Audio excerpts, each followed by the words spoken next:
Officer Derek Stanton had served on the city police force for over a decade. From the outside, he looked like any other uniformed officer, tall, with broad shoulders, and a confident stride. But beneath that uniform lay a man who felt the world was changing too quickly, and he did not like it. Over the years, Derek's attitude had grown harsher. He remembered when officers like him called the shots without questioning, when citizens deferred to authority without protests or outrage. He watched the neighborhood around the precinct shift as older, quieter families moved out and younger faces moved in, people who challenged old ways and spoke up when they felt something was wrong. Stanton did not welcome this change. To him, it felt like the very rules of his world were slipping away. He carried with him a small stack of grudges. Most of them were unspoken, quietly kept in his mind whenever his patrol car cruised down residential streets where many black and brown families lived. More than once he had let himself believe that he was simply being cautious, raising his voice or leaning in too close when stopping someone he didn't fully trust. Inside, he told himself it was about safety and order. In reality, a bitter resentment festered. He felt that newer neighborhood groups who questioned police actions threatened the respect and control he thought should belong to him by virtue of his badge.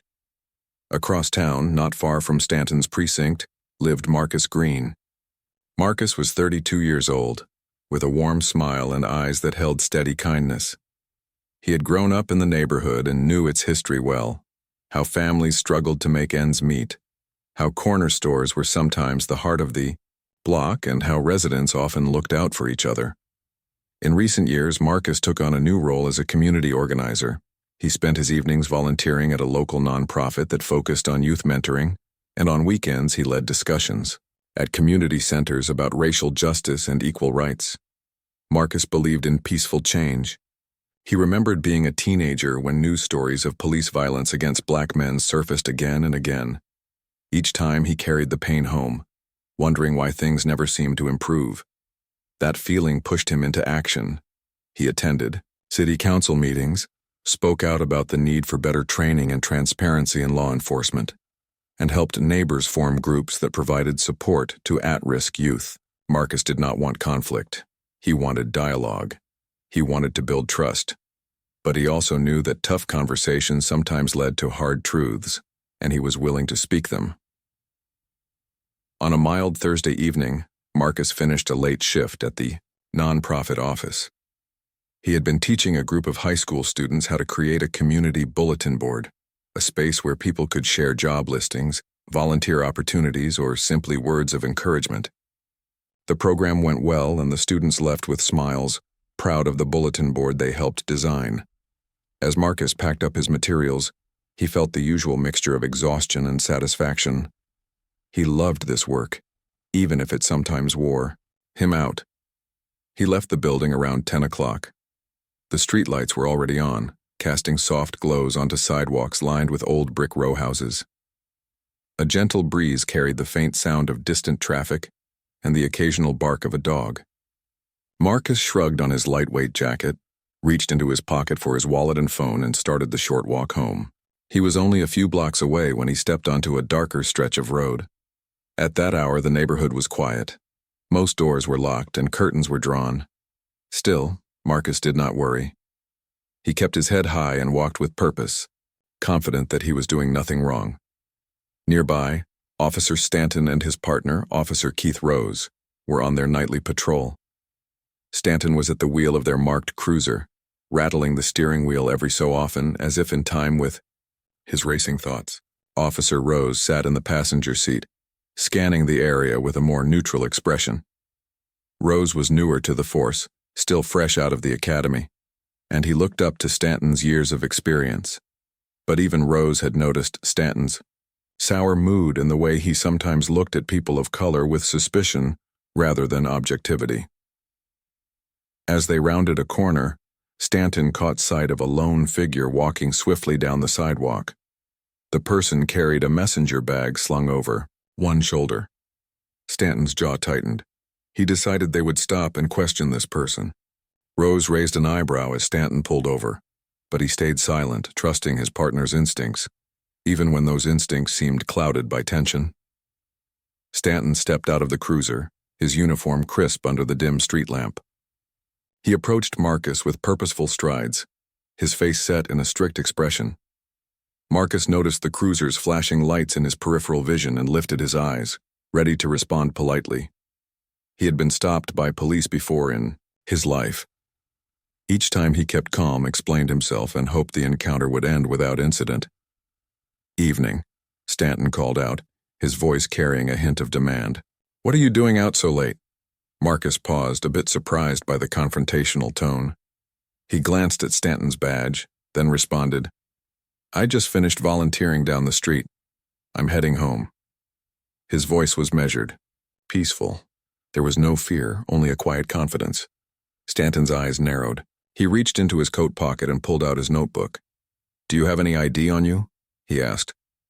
Marcus nodded, reached into his wallet, and handed over his driver's license. Stanton frowned as he examined the card. In that moment, Stanton's mind raced with thoughts that were not entirely fair or rational. He remembered Marcus's face from a recent city council meeting where Marcus had criticized police use of force. Stanton believed that Marcus's words were anti-police, that he criticized officers at every chance. Now here he was again, walking around late at night. Stanton convinced himself this was suspicious. Rose stepped outside as well, folding his arms and watching. He had not expected this level of tension for a simple identification check. He peered at Marcus's ID and then looked back at Stanton, who seemed determined to make more out of a routine stop. "Why were you at that meeting a couple of nights ago?" Stanton demanded, his tone sharpening. "You're one of those organizers, right? Spreading hate against cops?" Stanton's words were harsh, unfair. Marcus felt a jolt of anger rise in his chest but held it down. He spoke slowly so Stanton could not accuse him of mocking. "Officer, I was just expressing my views about keeping our neighborhood safe for everyone. That includes fair treatment from the police." He managed a small, respectful bow of the head. Stanton's lips curled into something like a sneer. He closed his notebook and shoved Marcus against the side of the cruiser. Marcus's eyes widened with surprise. He tried to steady himself but stumbled a bit from the force of Stanton's push. "What do you think you're doing?" Marcus exclaimed, trying to keep his voice calm, though he felt his heart racing. Stanton leaned in, his face inches from Marcus's. "I'm doing my job," he snarled. "I don't appreciate your kind causing trouble in my city." Marcus felt Stanton's hand tighten on his shoulder. He wanted to explain that he was not causing trouble, that he only cared about the future of his neighborhood. But every word felt trapped in his throat as Stanton's grip seemed to grow firmer. Officer Rose watched, torn between loyalty to Stanton and a creeping sense of unease. He had tried to follow Stanton's lead all these months, but he could not swallow the sight of Stanton's rough treatment of Marcus. Even so, Rose stayed quiet, not wanting to incite Stanton's anger. Marcus managed to breathe steadily, straightening his posture as best he could. He thought of his parents, of the values they had instilled in him: respect, dignity, patience. He would not let Stanton's aggression drag him into a fight. He said calmly, "I have done nothing wrong. Please think about why you're treating me this way." Before Stanton could respond, a streetlight flickered on overhead, illuminating their tense standoff. The breeze rustled through the leaves of a nearby tree, as if urging calm. Yet Stanton seemed more determined than ever to assert control. He signaled to Rose, "Make sure he doesn't move until we figure out what's going on." Rose nodded, wrestling with his own doubts. Marcus stared at Stanton, confused, wondering why a simple walk home had turned into this bitter encounter. Over the years, he had grown used to being stopped by officers, petty reasons, tickets for jaywalking. But this felt different. The words he had spoken at City Hall, words meant to encourage discussion and change, now seemed to have come back to haunt him in this dark street. The city around them was silent, obedient in the late hour. But inside that silence, tension crackled like electricity. Stanton believed he was preserving order. Marcus believed he was preserving dignity. And Officer Rose, caught between the two, felt his loyalties and principles twist into a knot he could not easily untangle. As the night held them under its dim glow, The first sparks of a confrontation that would send ripples through the entire community were already igniting. The night air felt heavy, as if it held its breath while the world around Marcus Green moved in slow motion. Streetlights cast a yellow glow that barely cut through the darkness, outlining the rows of brick houses in a soft halo. A gentle wind blew leaves across the pavement, making a faint rustling sound that seemed unusually loud in the quiet. Marcus walked with calm steps, his mind replaying the evening's moments, how the students at the youth center had smiled when he praised their work on the community bulletin board, how the adults nodded in agreement when he spoke about hope and understanding. He carried with him a small messenger bag full of leftover flyers and notes from the meeting. He did not think about danger. He believed in the simple safety of walking home at this hour. Still, something about the hush of the block put a knot in his stomach, as though he sensed that something was waiting in the shadows, just out of sight. A patrol car rolled down the street, its headlights cutting through the gloom like twin spotlights, searching for movement. Inside, Officer Derek Stanton sat behind the wheel, his hands gripping the steering wheel so tightly that his knuckles turned white. He had patrolled these streets countless times, yet something felt different tonight. Maybe it was a deep frustration he carried that had nowhere else to go. Maybe it was a sense that the neighborhood he had patrolled for years was slipping away from him. He saw young families raising their voices to ask for fairness, and it made him feel powerless. So when he spotted a lone man walking purposefully down the sidewalk, he let suspicion take root in his mind. He signaled to his partner, Officer Keith Rose, to pull alongside, and the car slowed until it rolled to a stop a few feet from Marcus. Marcus noticed the cruiser before he heard the click of the door opening. He stopped in mid-step, shifting the weight of his bag, and waited to see what the officers wanted. Part of him felt a low-level anxiety, the same anxiety any person might feel when flashing lights appear behind them. He remembered every conversation he had ever had about his rights, every piece of advice a friend had given about dealing with police. But more than anything, he remembered his parents telling him to keep his calm and speak with respect. That memory gave him a steadying breath. He lifted his chin and looked at Stanton with a polite expression. Behind that polite face, he steeled himself for whatever questions might come. Stanton stepped out of the car and stood tall, his uniform crisp under the street lamp.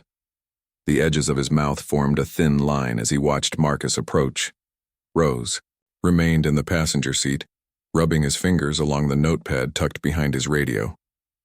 Stanton's eyes narrowed, and he raised the same notebook. He flipped it open with a quick flip of the pages. "Evening?" Stanton said in a voice that did not invite an answer so much as demand one. "What are you doing out here so late?" Marcus took a breath, folding his shoulders back. "I just finished volunteering," he replied. "I'm on my way home." He gestured toward his bag. "I work at the youth center down the street." Stanton's gaze flicked to the bag, as though seeing it for the first time, and he asked, "Let me see your ID." Without hesitation, Marcus reached into his pocket and handed over his driver's license. Stanton studied the card like it might reveal a hidden truth about Marcus. He read the name aloud, Marcus Green, as though testing it for honesty.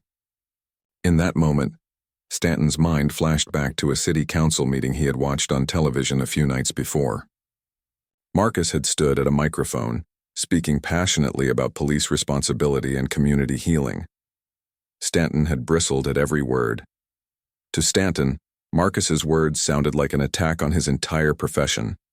Now, here he was in person, walking in the dark as though he owned the sidewalk. Stanton's tone grew sharper. "Was that you at that meeting?" he demanded. "You're one of those folks who tells cops what to do, aren't you?" Marcus tried to keep his voice level. "Yes, I was there," he said softly. "I spoke about ways to build trust, not to attack anyone." Stanton's face tightened, and he closed the notebook with a snap. Without warning, Stanton shoved Marcus against the side of the patrol car. A harsh surprise, sudden enough that Marcus's legs momentarily gave way. The cold metal pressed into his shoulders as he steadied himself. Pain shot through his upper body, as if the impact had knocked the breath from his lungs. He pressed his palms against the car's surface to keep his balance, confusion and shock pooling in his eyes. "Don't talk back to me," Stanton barked. "I'm asking the questions here." Marcus opened his mouth to respond, but Stanton shoved him harder, slamming his chest into the car hood. For a second, the world spun. Marcus's lungs burned and his head swam with disbelief. He swallowed a sharp gasp and tried to push himself away, to create space so he could breathe. Instead, Stanton grabbed his arm, twisting it behind his back. The sharp twist of the elbow stung, but Marcus bit down on a groan, willing himself not to cry out. Officer Rose watched from the sidewalk, his heart pounding. He knew he should tighten his own grip on protocol, remind Stanton that they needed to keep things calm. Instead, he froze, unable to move. Stanton's voice raised in anger as he leaned over Marcus, who was pinned against the car so hard that the hum of the engine vibrating under his body seemed to match his rapid heartbeat. "What did I just say?" Stanton demanded. "Keep your mouth shut." Desperate to find air, Marcus tried to speak again. "I'm not doing anything wrong," he managed, his words muffled by his closeness to the car. Stanton, as if hearing those words as an affront, launched a straight punch at Marcus's midsection. The force knocked the breath clean out of him. It felt as though someone had slammed a heavyweight into his ribs. He crumpled, dropping to his knees in the cold asphalt, his vision blurring at the edges. As Stanton raised his fist for a second blow, Marcus felt a sharp pain in his side. It was not the burning sensation of embarrassment or anger. It was the raw truth of metal and flesh. Tears of both pain and frustration filled his eyes. He bent forward, clutching his side, struggling to catch his breath. Stanton followed through, with another push shoving Marcus face first into the ground. The rough pavement scraped against his cheek. Marcus's chin hit the concrete with a stinging crack.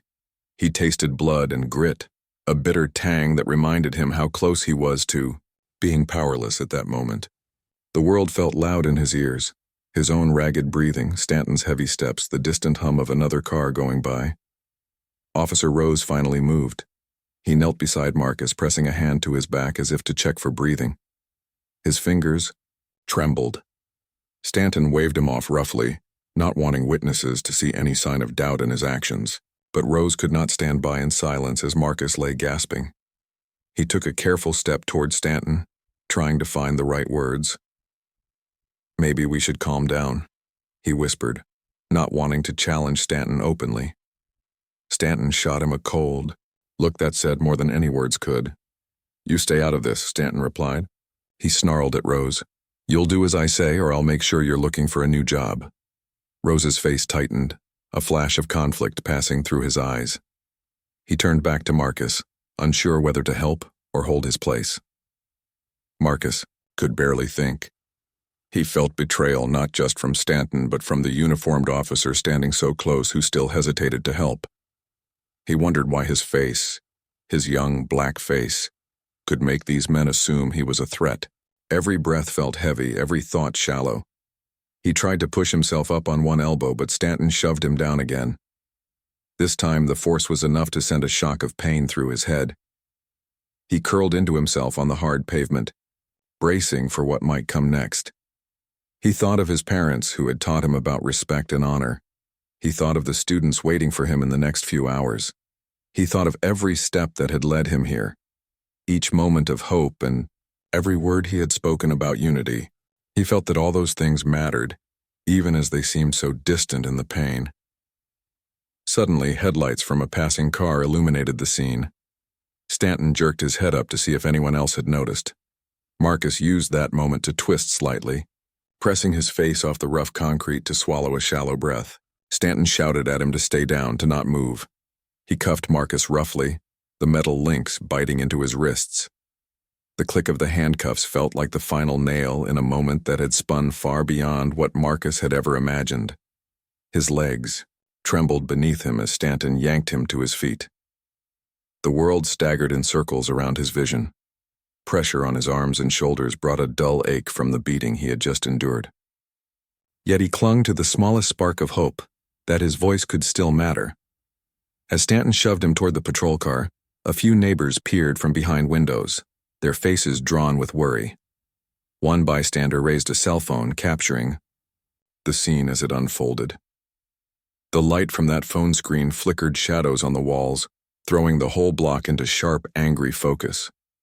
Behind Marcus, he could sense the glint of the camera lens, a reminder that someone was watching, that his struggle was no longer hidden. The thought gave him a chill of fear and a surge of determination at the same time. He straightened as best he could, braced himself for the ride to the station, and whispered a silent plea that truth would find its way forward. Marcus's world spun as the patrol car door slammed shut behind him.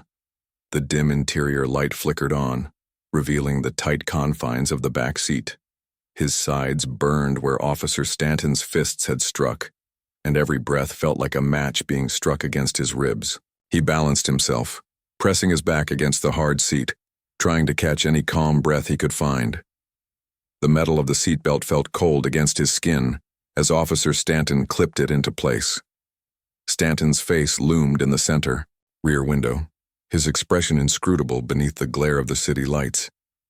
Marcus watched Stanton's eyes narrow before he turned back to drive, the car lurching forward onto the empty street. Officer Rose sat in the front seat, silent, his gaze flickering between Marcus's head pressed against the window and Stanton's rigid shoulders. Rose's chest tightened as the car climbed the few blocks to the hospital. He wanted to apologize, to say he was sorry this had happened, but he felt trapped by the weight of Stanton's unspoken threat, a promise that any defiance would end his own career. Yet, watching Marcus's face pressed against the cold glass, Rose felt an ache, as though something inside him was cracking. At the hospital, a team of paramedics greeted the car. They pulled Marcus out gingerly, asking if he was in pain. His voice came out as a rough rasp. "My rib. It hurts to breathe." A paramedic nodded sympathetically and guided him onto a stretcher. The paramedic's gentle touch contrasted sharply with the force he had just endured. He felt a surge of relief as they wheeled him into the bright, bustling emergency department. The sterile lights overhead felt harsh against his bruised cheeks, but he welcomed them. Any brightness seemed better than the darkness outside. Inside the emergency room, nurses and doctors moved swiftly. Marcus was given a mask of oxygen, and a doctor knelt beside him, asking questions about his injuries. He answered as best he could, each word sending a sharp reminder of the pain inside his chest. They took x-rays. The clicking of the machine seemed to echo around him, though everything felt muffled. Marcus's mind drifted to the moment when Stanton had punched him. He remembered the pavement scraping his cheek, the scent of blood and dust mixing in his mouth. But now, as the doctors wrapped soft bandages around his ribs and applied ice packs to the bruise forming on his side, he felt a fragile sense of hope. He was alive, and he was conscious. He could speak. He could tell his side of the story. At the same time, across town at the police station, the scene was entirely different. Officer Stanton sat at a cluttered desk under a flickering fluorescent light. He was counting off his own version of events into a voice recorder, while Officer Rose hovered nearby, scribbling down notes in a standard police report. Stanton's voice was controlled. He described Marcus Green as uncooperative during a routine stop.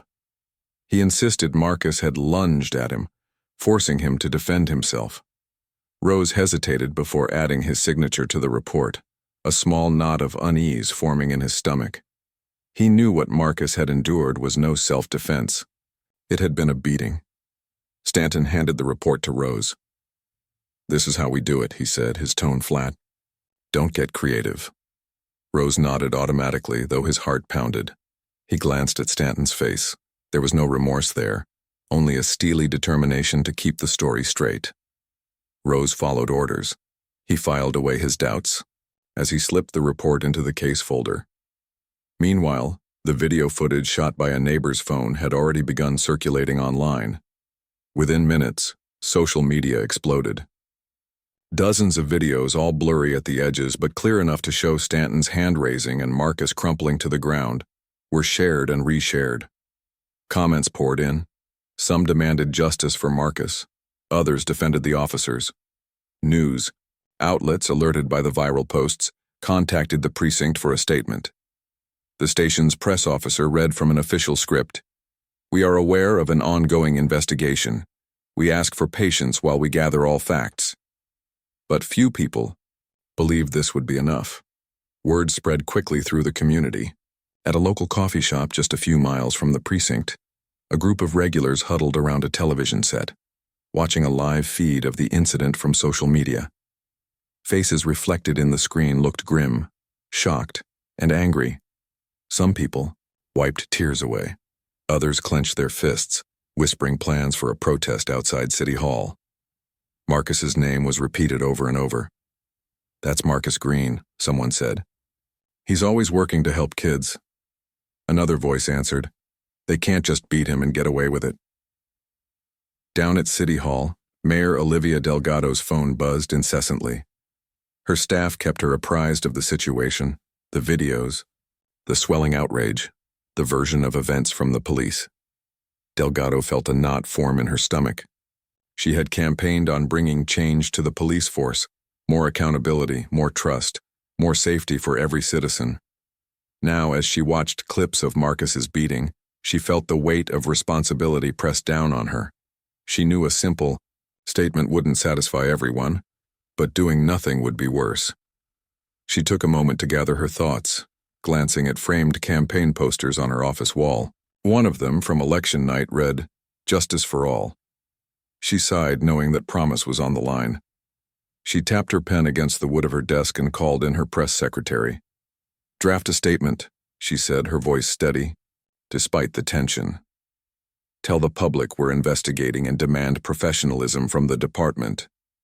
Her press secretary nodded and got to work, fingers flying across the keyboard. Back at the hospital, Marcus's lawyer, Denise Patel, arrived.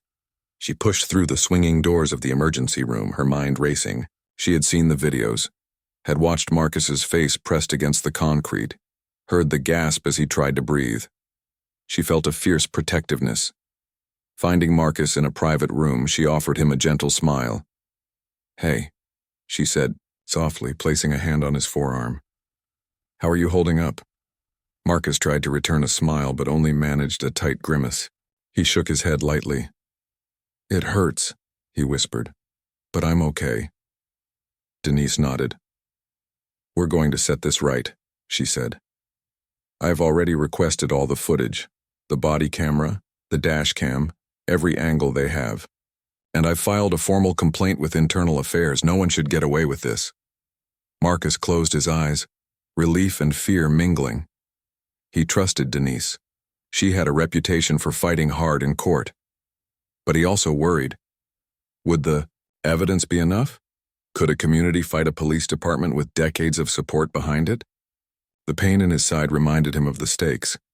He drew a ragged breath and opened his eyes. "I want them to know who I am," he said, "that I'm not just a face. I'm a person with a family, with dreams, and I need them to see that." Denise nodded again, her gaze fierce. "They will," she promised. "We'll make sure everyone sees." The next morning, the local news stations began their day with a flurry of reports about the incident. A banner scrolled across the bottom of the screen. "Officer accused of excessive force in late-night arrest." Anchors interviewed neighbors who had heard the commotion, got statements from community leaders, and noted that Mayor Delgado was expected to issue her first public response any moment. In the press of the newsroom, reporters debated whether this was a turning point for the city, the kind of moment that could ignite broader calls for reform. At the precinct, rumors swirled in hushed tones. Officers whispered that Stanton crossed the line this time, that the department was under fire. In the break room, a few officers watched the morning broadcasts, their faces inscrutable. Some looked uneasy, while others shook their heads and said, "He did what he had to do." Yet a few newer officers, just out of the academy, exchanged uncomfortable glances. They had joined the force thinking they were making a difference, not becoming part of a system that seemed so resistant to change. Mayor Delgado stepped to the podium outside City Hall with her press secretary at her side. The morning sun made the fountain behind her sparkle. Reporters jockeyed for position, microphones pointed at her like a bouquet of metal flowers. She took a breath. "Last night's video showing Marcus Green being struck by Officer Derek Stanton is deeply troubling," she said, her voice clear. We have instructed Chief Ruiz and Internal Affairs to conduct a prompt and thorough investigation. I know the people of this city deserve transparency and accountability from those who serve to protect them. I ask everyone to stay calm while we gather all the facts. Justice must be our guide." Cameras flashed as she turned and walked back, her heels clicking on the paved walkway. Behind her, a small group of protesters held signs reading, "Stop Police Violence" and "Justice for Marcus." As word of the mayor's statement spread, community leaders reacted. A local church pastor posted on social media, calling for a peaceful rally outside the precinct. A youth group text chain buzzed with plans to bring banners to City Hall. The city's Civil Rights Commission issued its own statement, urging the police department to suspend Stanton pending the outcome of the investigation. In every corner of town, people discussed what they had seen, what they felt, and what they hoped would happen next. Inside a small community center a few blocks from the hospital, Mayor Olivia Delgado sat alone in her office that evening, the city lights flickering outside her wide windows. She looked tired, but her eyes were full of thought. Her phone buzzed again. Another message from her chief of staff updating her on the growing protests downtown. People had gathered outside the precinct holding signs, chanting peacefully, and demanding justice for Marcus Green. A part of Olivia was proud of them. These were her people. The same community that had voted for her, believed in her and hoped she would make things better. But at the same time, she felt pressure building from all sides. News reporters, local officials, community groups, and even members of her own staff asking what she planned to do next. She picked up the phone, took a deep breath, and called Police Chief Anthony Ruiz. The phone rang twice before he picked up. His voice was calm, but she could tell he was expecting her call. "Chief," Olivia said softly, "we need to talk about Officer Stanton." Chief Ruiz was quiet for a moment. "We're reviewing the video," he said, "and we're starting the internal investigation." "That's not enough," Olivia replied. "The public is demanding accountability now. If we wait too long, we risk losing their trust, maybe for good." Ruiz sighed. "You know we have to follow protocol. The union has rules. We can't suspend an officer without going through the review process." Olivia stood and looked out the window, watching the city's skyline. She had made promises during her campaign. Promises to make policing more fair, more open, more respectful. If she didn't act now, it would look like those promises were just words. "I understand the rules, but I also understand leadership," she said firmly. "The video is clear. The officer's report doesn't match what the world saw. I need you to suspend Officer Stanton while the investigation continues. Paid leave if you must, but he cannot wear that badge tomorrow." There was a pause on the other end of the line. Then Chief Ruiz said, "Let me talk to Internal Affairs. I'll get back to you soon." After hanging up, Olivia sat back in her chair and closed her eyes for a moment. She thought about Marcus. She didn't know him personally, but she knew people like him. Community leaders who worked hard to lift others, not for fame or money, but because they believed in the power of kindness and fairness. If someone like Marcus could be treated so roughly, what message did that send to everyone else? Meanwhile, Captain Gabriela Ortiz, head of Internal Affairs, was already reviewing evidence. Her team had collected the body camera footage from Stanton and his partner, Officer Rose. When she watched Stanton's footage, she noticed gaps, moments when the camera shifted away or cut off. The audio captured Stanton's voice, short and angry, and Marcus's voice calm and respectful. The dashcam footage from the patrol car added more context. The stop was unprovoked, and Marcus had clearly cooperated. Ortiz called Officer Rose into her office later that evening. Rose sat nervously across from her, fidgeting with his hands. She looked him in the eye. "Officer Rose," she began, "I need you to be honest with me. We've reviewed the footage, and there are some troubling signs. Did you see anything that makes you question how the stop was handled?" Rose hesitated. He felt a knot in his stomach. He thought about his own career, about his young daughter at home, about the fear he had felt the night it happened. But he also thought about Marcus. His eyes filled with pain, his body curled up on the pavement. "Yes," Rose said quietly. "It wasn't right. Marcus didn't do anything wrong. He was calm, respectful. I should have stepped in. I didn't. I froze. Ortiz nodded slowly. Thank you for your honesty. That takes courage. We'll include your statement in the report. The next morning, news broke across all local stations. Headlines read, Officer placed on leave after viral video. Mayor responds to community outcry. And Internal Affairs begins full investigation. A press conference was scheduled at City Hall. Mayor Delgado stepped up to the podium again, her expression serious but composed. After reviewing the available footage and reports, she announced, I have asked the police chief to place Officer Derek Stanton on administrative leave effective immediately. We will allow Internal Affairs to complete their full investigation without delay or interference. I understand the pain and concern many are feeling right now. I want you to know, we are listening. The crowd gathered outside City Hall clapped. Some people cheered, others simply nodded in quiet approval. It wasn't everything they wanted, but it was a start. Marcus, still in his hospital bed, watched the press conference live on TV. His ribs still ached and he had trouble sitting up for long periods, but his heart felt lighter. Denise, his lawyer, stood beside him, arms crossed, a small smile on her face. They heard you, she said gently. Marcus smiled back. They heard all of us. That same day, the city council met in an emergency session. Several council members proposed new policies, requiring all officers to wear working body cameras at all times, creating a civilian oversight board to review use of force incidents, and funding community-led safety programs. Back at the police department, not everyone was pleased. Some officers muttered about turning their backs on one of their own, while others said nothing, uncertain of where they stood. A younger officer named Jenkins quietly told Rose, I saw the video. I don't think we're the good guys in that clip.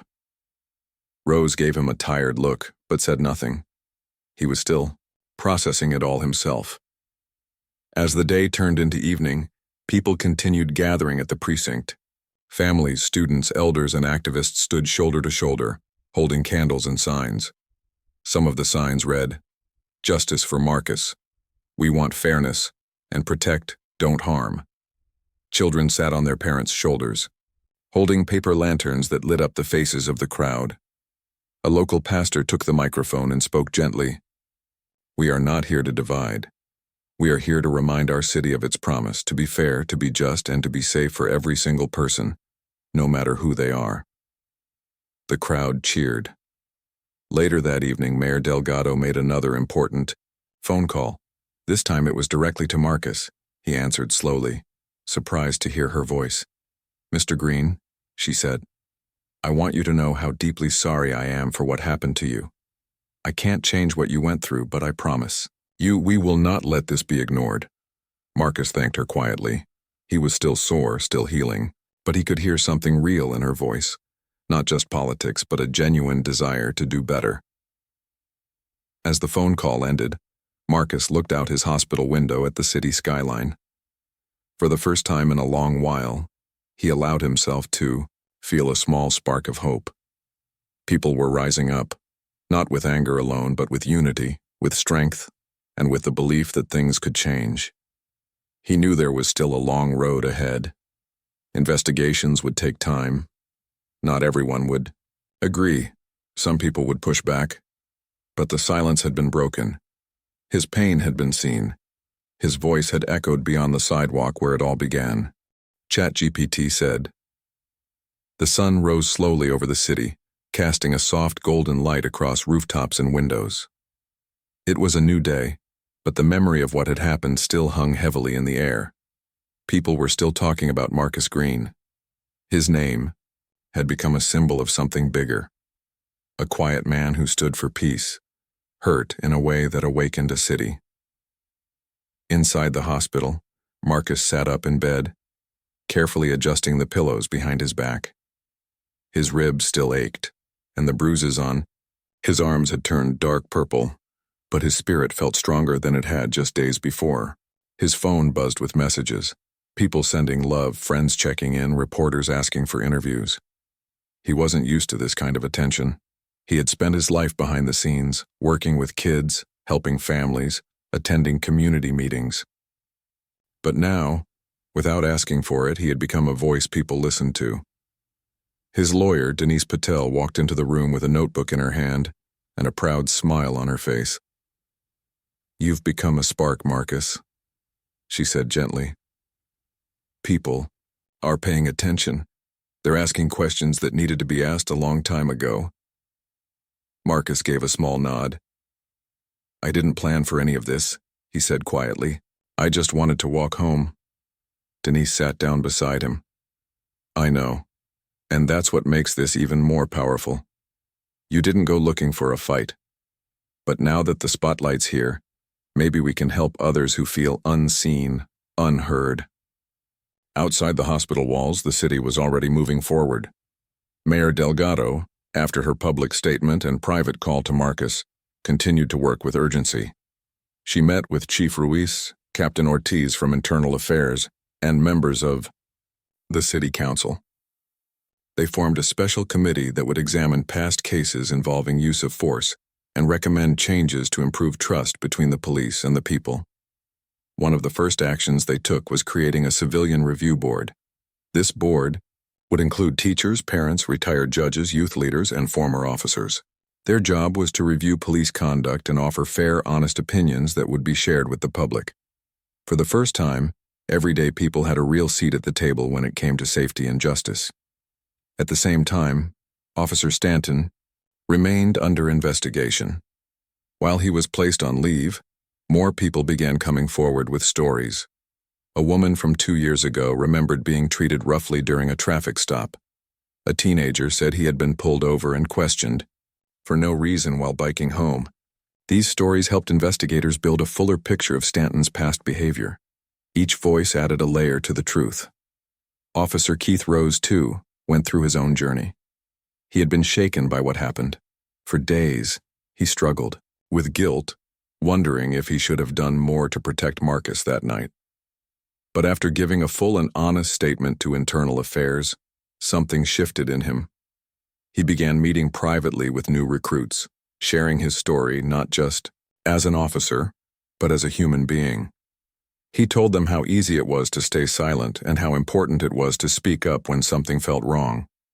At the community level, things were also beginning to change. Schools invited guest speakers to talk about fairness, kindness, and courage.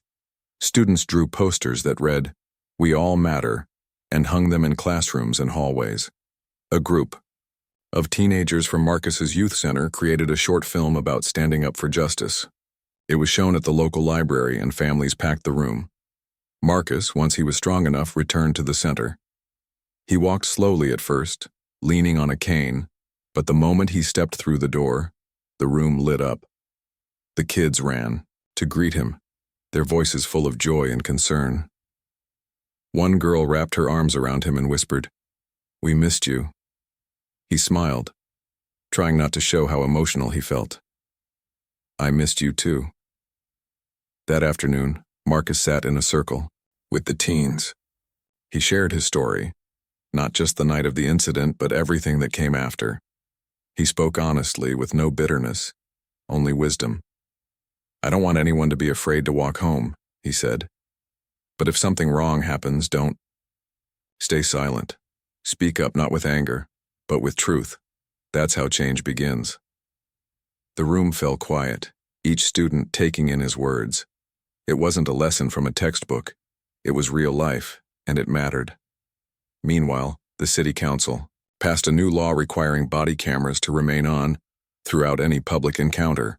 Officers would receive more training in communication and peaceful problem solving. They also created a policy where any citizen could request to see video footage of their own police encounters. These were small steps, but they mattered.